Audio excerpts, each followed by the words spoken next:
wait? We can start, okay? Yeah.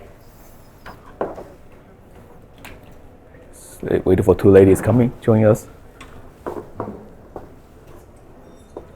All right, take a seat. We're about to start.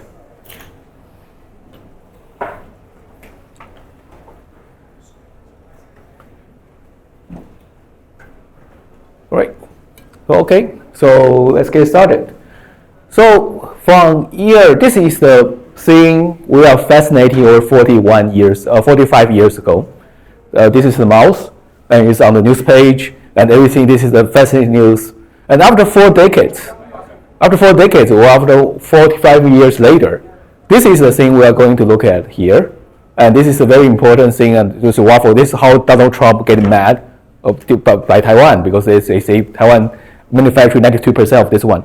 So that's how things improve. We got this from this huge improvements, and we got things get faster and faster. I'm not sure about you guys, but we have, as an old instructor, we don't renew our slides every single day. But nowadays, we have to do this. We have to watch the news, especially the AI instructors. We have to watch the news every single day. And we are so nervous because we'll see that the billboard and everything is keep renewing, keep going. And this is kind of the thing we are dealing with today. So I never use the same slides for 2 sessions. I never use the slides. Something will be changing, anything. So this session will be changing for the next session. So every day, I will start making slides and doing new things. So that's how things change differently. So that's the Wofford. And today I'm going to talk about the boosting AI agile things and with the automatic workflow and enhanced collaborations. AI is everything, and you heard about lots of this in the morning, right? You heard lots of people talk about AI. But this time, it's not theoretical. We are doing a practical study here. And just before that, I have to let you guys know what is AI doing right now and what is important for most of our studies. And thanks for our golden partner and supporters, and thanks for everything they have done for us. There's 2 takeaways.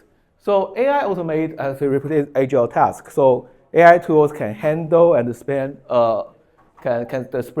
transcription, backlog, and UI diagram generation. So reduce manual efforts and freeing up the strategic decision making. And also AI enhancing team collaboration transparency. So AI-powered sentimental analysis and real-time meeting insight to improve communication, helping agile team to identify the blockers and optimize the workflow with more effectively. So these are the takeaway. I hope you guys can learn and after this session. And so let's get started. So my name is Tao. Thanks for being in my session. And I'm a senior business consultant and practitioner. And for my 15 years of the PM experience, I've been working with Agile for over 8 years, and for AI for over 7 years.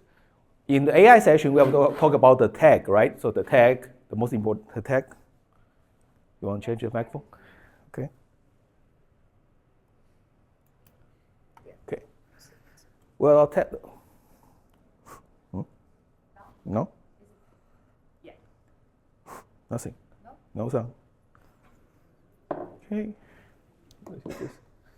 Okay, so we have to deal with the tag, right? In the past, before 2022, everything we were trying to build, when we try to build a chatbot, we use a tag. And that's how we like to use it. So this time, just 2 tags you have to remember. One is AI, and another be Agile.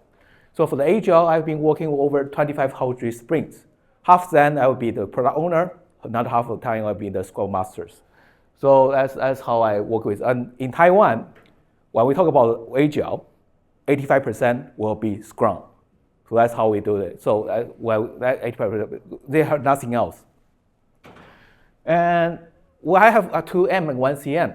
My undergraduate degree is mathematics. My graduate degree is MBA. So it's 2 different directions. And 1 CM means I change management a lot. I do things because of the situation, the market situation, and I change my career. I also change my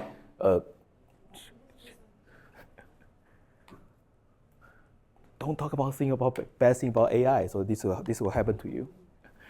Okay, and so this is a change management, and I've this kind of certificate during it's good for my project management degree. So one is PMP for the project management, CBAP for the business analysis, MBDP for the product management, and PHRI for the human resources.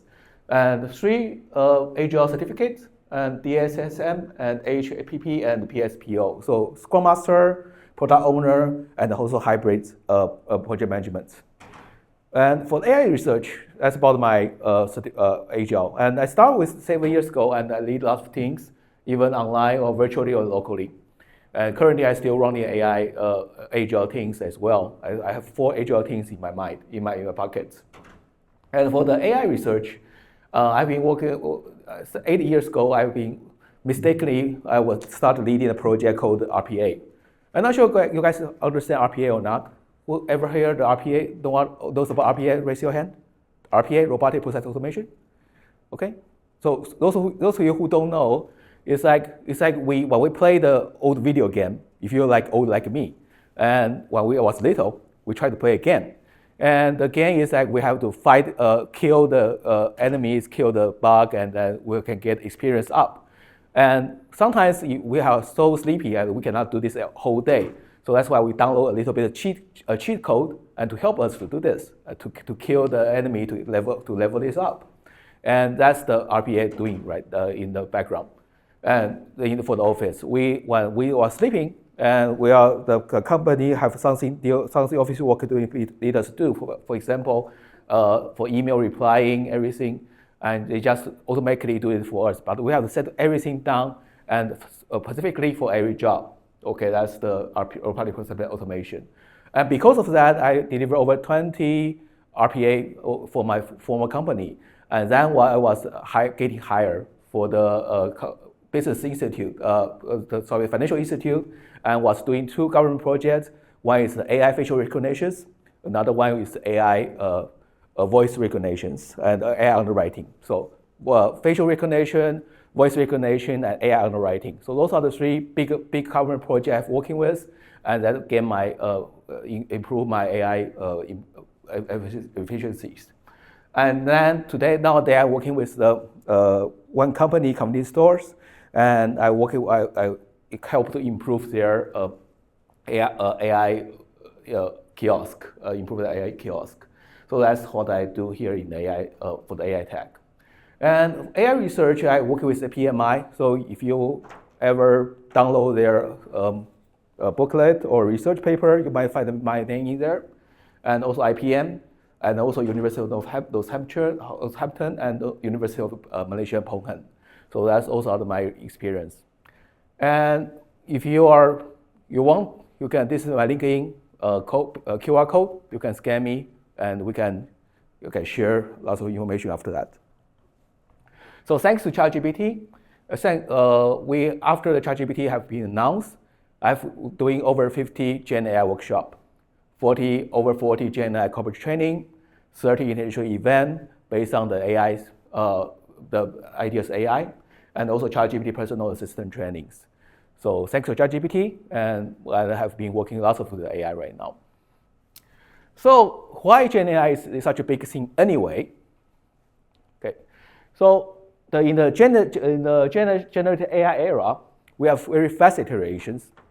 Before 2022, what we call the fast every iterations or every sprint depends on what agile environment you're working with. Usually, it's 2 weeks is the fastest way we are working with. But nowadays, what you hear, if your DevOps doing well, if your DevSoc doing well, probably you'll hear like 3 or 4 days for every 1 iterations or 1 sprint. So what does that mean? That means every 3 to 4 days, we will have 1 new product to launch. So that's how fast it is going to be, and this is how fast it's going. How fast is our world. So that's why you will see all the AI product is kind of the launch every single day, and every time you wake up, you'll see the new AI product, and you have to try to familiar with that, and that's how fast it is. So thousands of projects have initiated every single day, and at least 100 of them is going to be launched. It's very rapid change requirements. In the past, especially I'm from the traditional project management background, we don't like change. We hate change. Every time we do change, we have to go through the change society committee, and everything is. We try to prevent change in every single way. But nowadays we cannot do this because change is every day. Even though you don't want to change, your boss wants to change. Even though your boss doesn't want to change, your client wants to change. Even though your client doesn't want to change, your enemy wants to change. So everybody wants to change right now. So we have to deal with change every single day. So that's why we have to be more flexible. We have to understand everybody's feeling right now. So we cannot just be stubborn, just doing nothing right now. So change is because everyday life. And also we have to be collaborative leadership. Because we have lots of change, we have our colleagues from everywhere in the world. For example, I have my team is from India, from Bangladesh, from Brazil, from everywhere in the world.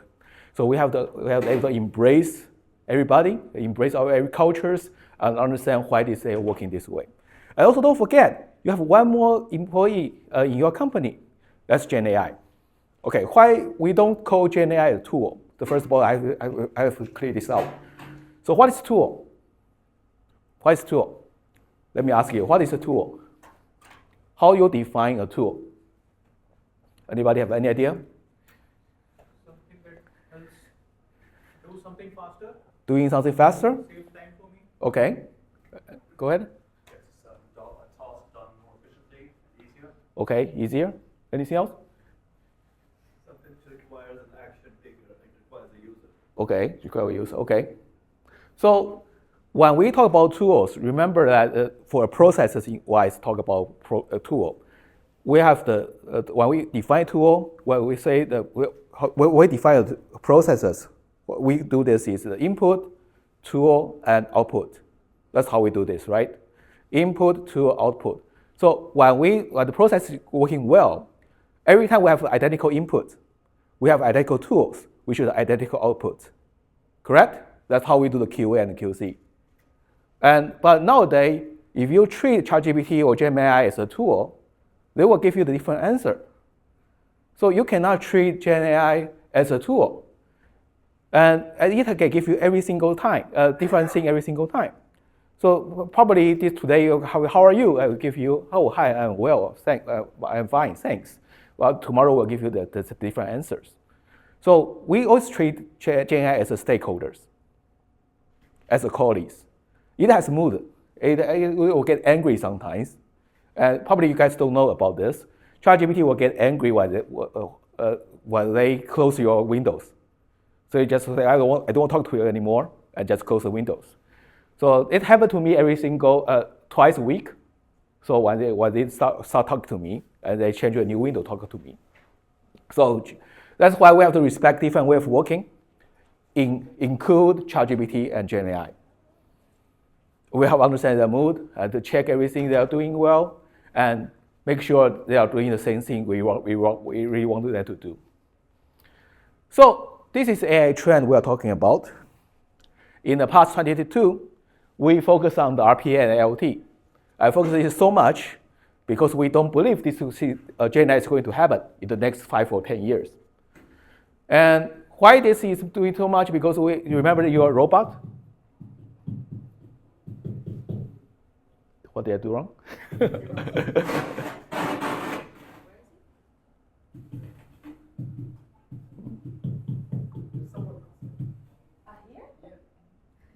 Wow, okay. All right, doesn't matter. I just. Exchange the mic because basically it's not working. Looks like the mic in the first room is connected to the speaker. So what do I do? Maybe just turn off. Let's see if it Okay. works without. You're loud enough. Yeah. All right. I think we have. So in the past, we talk about RPA and IoT because we like this a lot, and we kind of rely on this because it will not give you a different answer every single time. And the thing is, and especially when we try to perfectionize this in year 2021, 2022. what happened to this year? We have the COVID-19, we have the global global war, and we have everything happening to us. So that's why RPA and OT is going to be perfect in that 10 decades, 1 decade. And suddenly we have the ChatGPT announced, so we have the machine learning, deep learning, and Gen AI. But I'm not sure you guys have noticed or not, we cannot find this Gen AI solution sustainably profitable.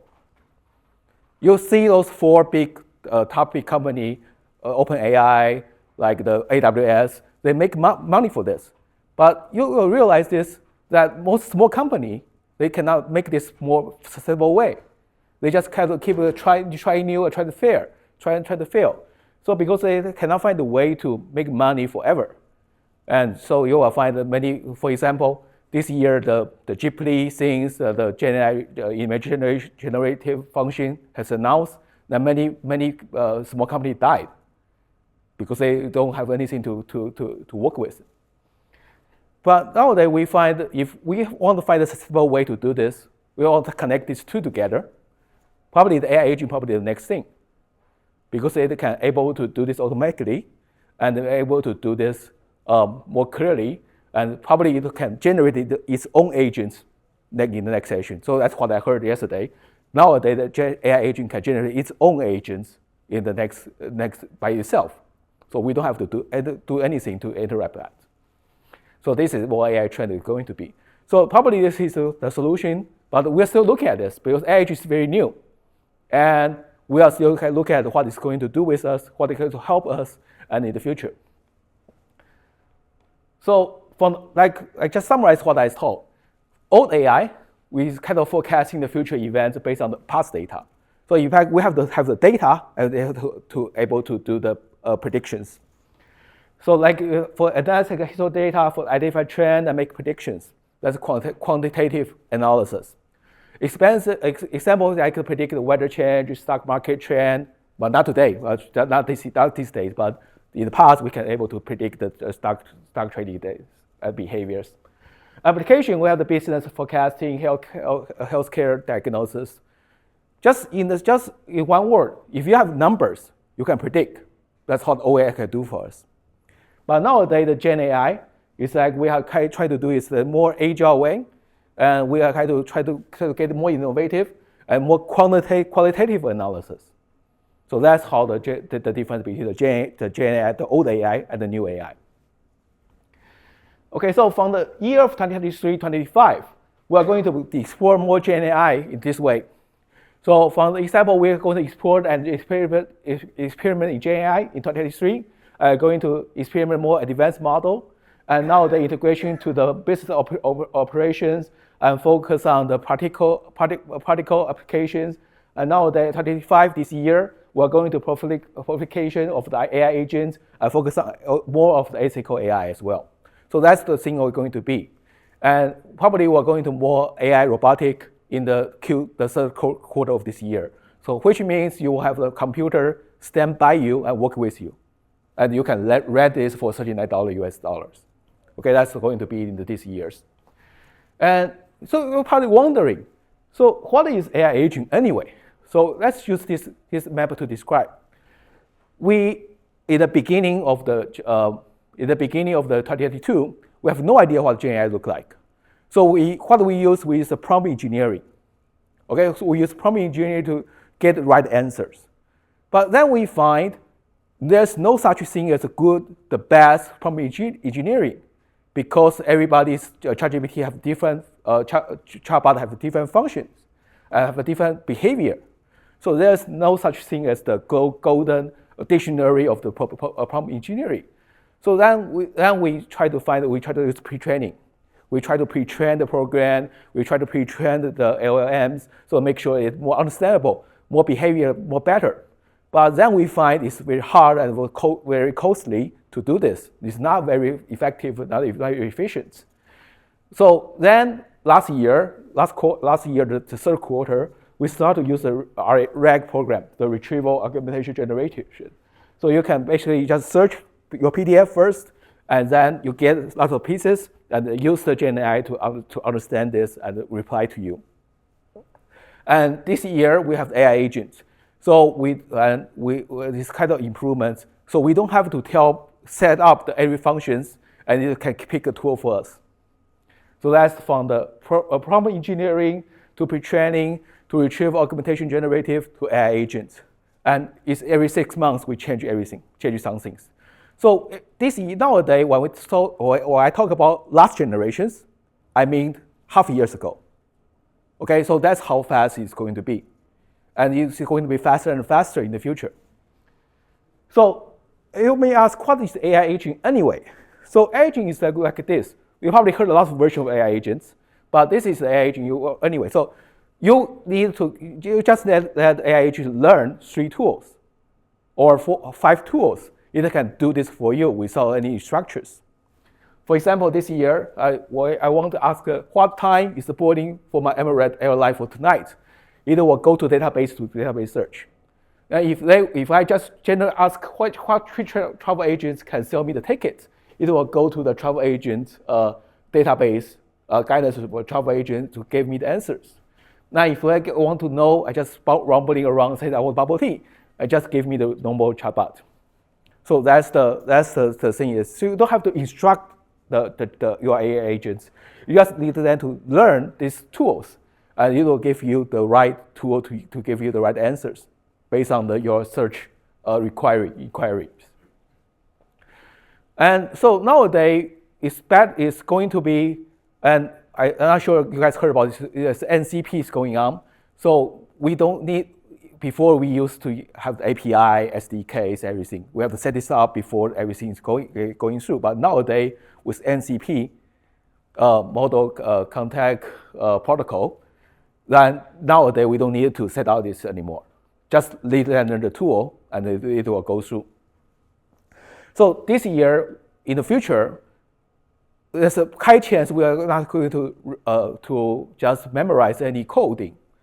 And we are going to need to know what language you are going to use, which language is best to use for the coding informations. So that's the most popular programming involved, and this is going to be in the next 5 years. So next year we are not going to see many coding anymore, and probably we are going to see how use natural language to instruct the ChatGPT or the GenAIs. So why AI in the Agile? I guess you guys know familiar with this guy, or not? No? This is Jason Huang, which is the NVIDIA CEO. Okay. Okay. So probably they call the godfather of the AI. Some of them call this. And Jason Huang said in the past 2 years, said in Taiwan University, says that we have to run, don't walk. Remember, either you're running for food or you're running from becoming food. And oftentimes you cannot tell which, so either way you run. What does that mean? Because when we do Agile, because we think it's going to be faster. No, even though we know this is not true, but our boss thinks it's faster because Agile, right? So Agile means fast. And so that's why we do this, we really want this to go faster. But actually, we cannot get this faster because we have lots of things to deal with. Let me check. Okay. So it's not fast enough. So why Agile this way? Because we want the speed and agility. We want more adaptability. We want more value-driven. I want more iteration learning. So these are the things we try to get Agile implemented and to make a better result. And that's what our boss think we are going to do. And so that's what we're going to do. But Agile is not very fast enough. Why? Because we always spend lots of time in the first idea generation part. When we do the idea generations, we always fail because we are really hard to think from 0 to 1. Right? So 0 to 1 is very hard to come from 0 to 1. And we always think lots of harder and harder. So that's why the Google invent Google Sprints. Why? I think everybody heard about Google Sprint before, right? In 5 days, you have to get 2 or 3 POCs out of the room, and you have to get everybody in there. Why 5 days? Because this is the fastest way to get it done. But we don't have 5 days. we cannot put our C-levels, exclusive and high-level manager or finance low people in the room for 5 days to do the workshop with us. So that's why nowadays we have the Gen AI to help us to get things going faster and faster, because Gen AI is able to generate thousands of ideas every single day. And when your boss doesn't like your ideas, you can just put it in there, so what the boss doesn't like, and you can change the idea for you. So this is faster and faster. So at least 1 or 2 ideas, he was okay, or we can try this out. So this saves a lot of time and save a lot of the thing to do, and we don't have to spend time to hear anymore. And you guys, I think you guys know the Scrum framework, and so that's why we are doing today. We're going to show you how this is going to be faster and faster, instead more than just the idea generation part. So I'm going to show you the enhances sprint review effectiveness, evaluate the quality in the daily Scrum, ensure the product backlog relevance, and also the improved user story qualities. So these are the 4 things I'm going to show you today, and hope you guys learn this from demo. I'm going to show you this today. Okay, ready? Okay, let's go. Okay, so case studies. Hope you guys are waiting for this. And first case study is we have challenges in review meetings. Okay, so we have too much feedback, and it's very hard to sort. Stakeholder makes critical issues, enhancements, and minor suggestions, and we really get done with this. It's really difficult to prioritize it. We sometimes want to implement it now or later. It's not very clear, and we have slow manual backlog updates. The product owner spend too much time sorting out the categorize, and planning delays and the impact on sprint efficiency. That's what we find. So for the day, so this is just an example. I'm not going to show the real review session. Sprint 8 review. In this sprint, our primary focus was on improving user. So this is kind of the thing you will hear in the review session, right? So you product owner will have to introduce the review session, and then we'll get the customer feedback. Okay, so and then what we do this is we are kind of make this fun, and this is the product backlog. We cannot combine these two together, right? So sometimes we have to take many minutes and write it down, and sometimes we just don't think this is going to work. So what should we do this? And this is how we do this nowadays. We ask them, so we drag in our meeting minutes, and we ask them to analyze the entire of our Agile board.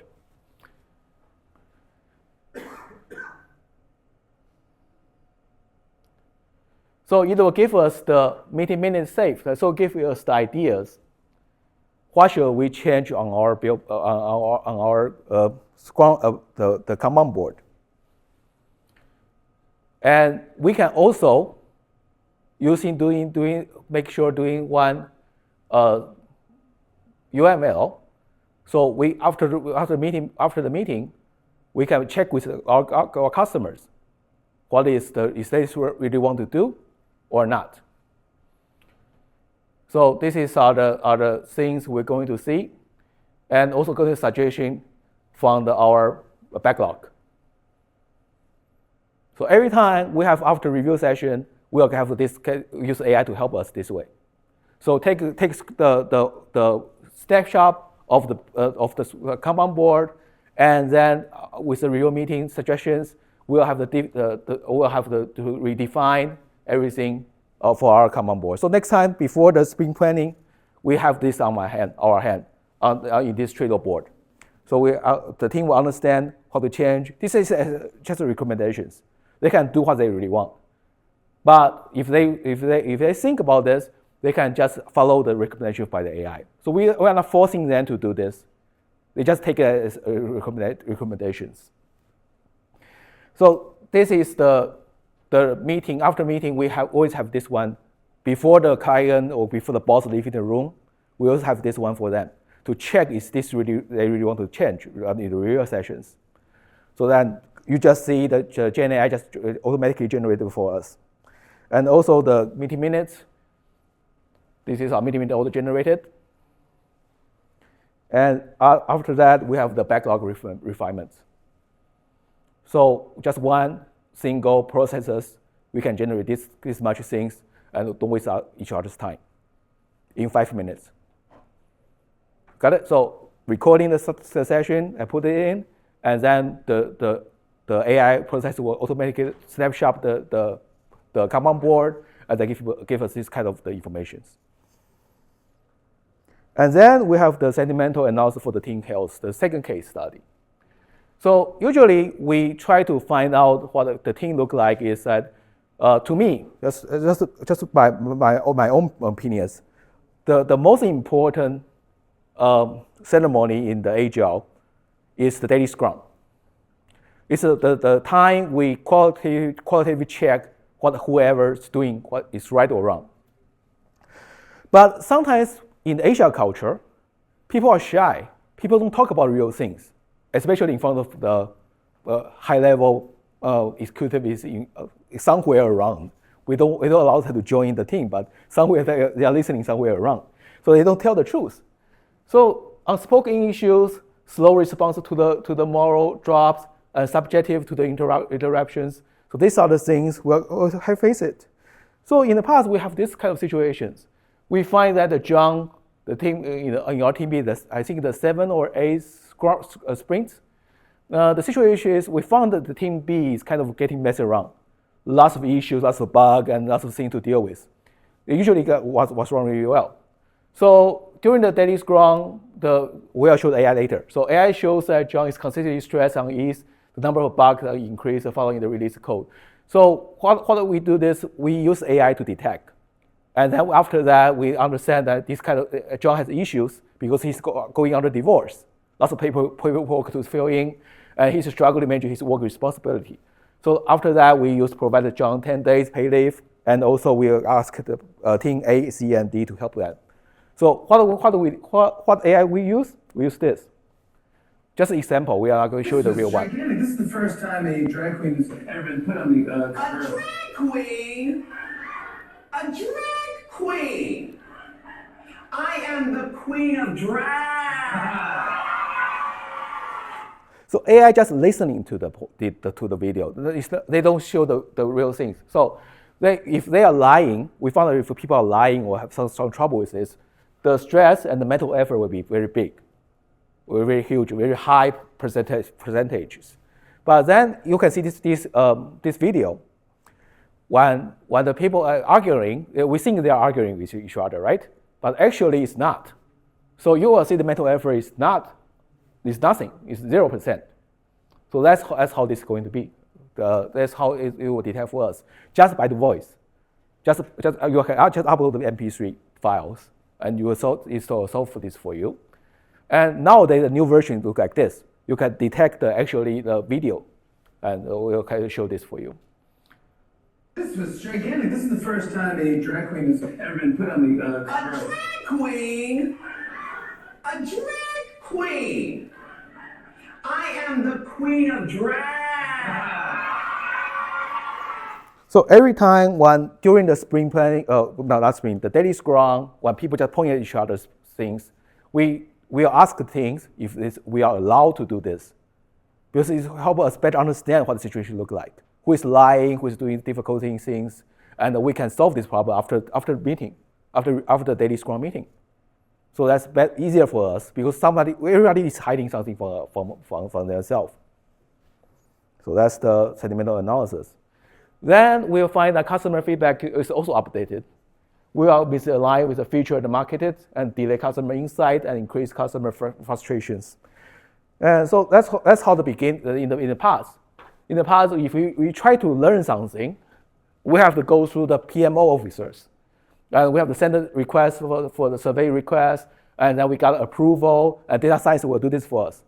And once this the report sent back with us, it's already two weeks later. We don't want that data, right? We don't want the two weeks old data. We want the data right now. So that's why we can have better suggestion what to build next in our next iterations. So now what we try is this. So this is our survey form. And we use the Python and use also the GPT API. So it will give us the ideas, the daily loss every single day. So before it goes into the daily scrum, or before it goes in the sprint planning meeting, we have the ideas what is the daily report look like. Just by our phone, because you know the Google form and the Google Sheet are connected to each other, right? So you can get this daily report every single day. So we understand the trend, why our NPS is going to work or not, is going to better for us or not, and it give you the priority, what is going to improve or not. This is a recommendation for the AI.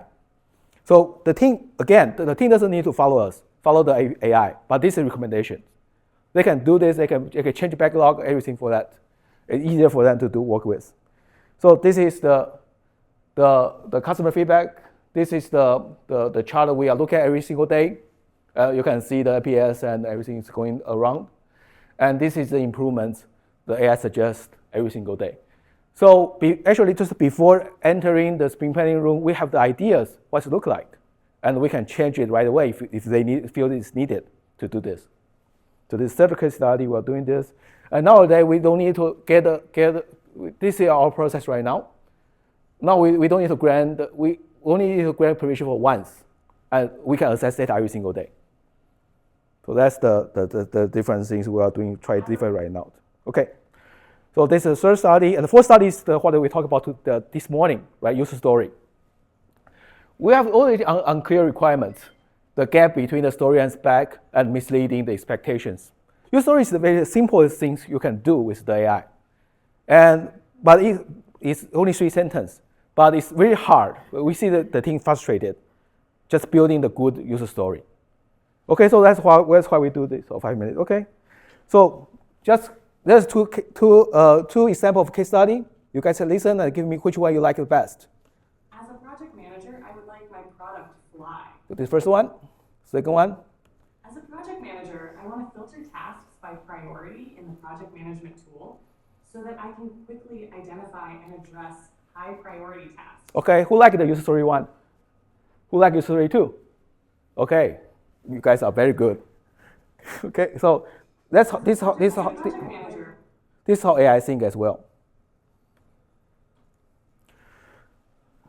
So we drag in the user story file, and then this is the user story to be revisited, and it will give you the idea what to revisit, what to do, and it will give you a PDF.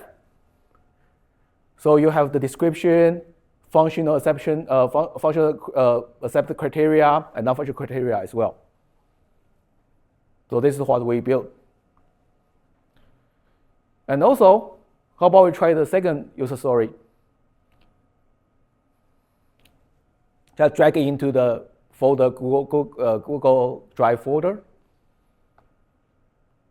And this is to keep. And you can keep the ideas, and it gives us suggestions, and it also give you the PDF file. You can check what is the accepted criteria or not.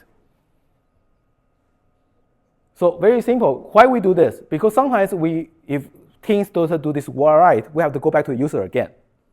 We don't want to do this again. Because sometimes users have limited time. We don't want to do that again. The user will find us very, very, very annoying. So we want to get back to the users. Is this what they really want? Is this accepted criteria you really want to deal with? So that gives ideas right away. So you can see this is the both spec they can give us. And also, this is the use case story and product spec. That accepted criteria they're going to give us. So in 5 minutes, we can do this right away. So that's the 4 case study I showed this guys today. And this is the case study and tool I use. Okay, any questions? In time?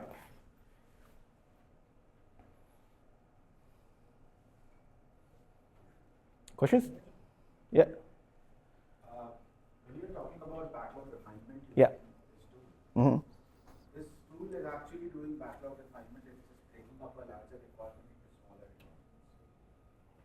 How do you make sure that as a product owner you also consider whether or not your developers are actually getting the meaning of behind the user story? Are they even satisfied with the size of the story? does it fit into the estimation criteria? Because when we are talking about backlog refinement or grooming, like many teams like to call it, these are the things apart. It's not just about breaking down an epic or feature-rich stories. It's about a lot more about, for me, if I'm a product owner, it's more about whether my team is understanding the context. Yeah. What they're doing. Got it. How is your We don't, this, look, I told you, I mentioned many times this before. We don't use this as the thing we have to do. We just give them recommendations. Something is missing because we miss something sometimes, right? This is just recommendation AI gave us to see what we missed. But so the team will understand, of course, will go through this time by themselves. But we gave the suggestion, probably another way, a suggestion they can work with. So this is just the way we try to give them another ideas to use. So it's not just law where you're going to use this. No, it's just recommendations. Yeah. So we still have, the humans still have to decide what to do next. Yeah. Anything else? Yeah. What do you think about these new frameworks or libraries that have come up, like N8N or something like that, which actually simplifies designing this whole workflow? So how would that be different in what this has been implemented with using different tools? Only one tool can handle all these functions, right? Yeah. N8N. Yeah. So we can basically integrate all these tools using the N8N workflows. In the future, you're referring to the AI agents? Yes. Okay, yeah. So in the future, yes, it can pick up the tool we really want. We don't want to set this up anymore. This is right now, just for now. But NCP or the AI agents is not that popular, and we're still working on this. We think in this year, the third quarter, we are going to solve this by just that we let them teach you what tool they are going to learn, and then they can do this by themselves. So we don't have to set this kind of thing anymore. So anything else?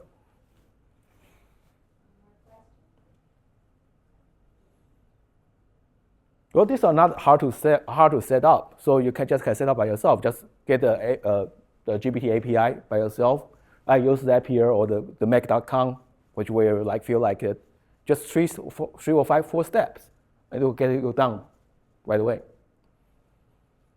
So if you still have any questions, you really want to know how to build it, you can just connect with me, and I'm more than happy to share.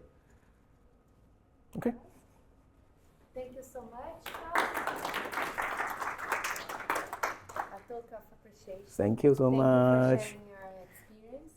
So team, now we have 5 minutes break, just quick, and then come back. We'll start with Tarek.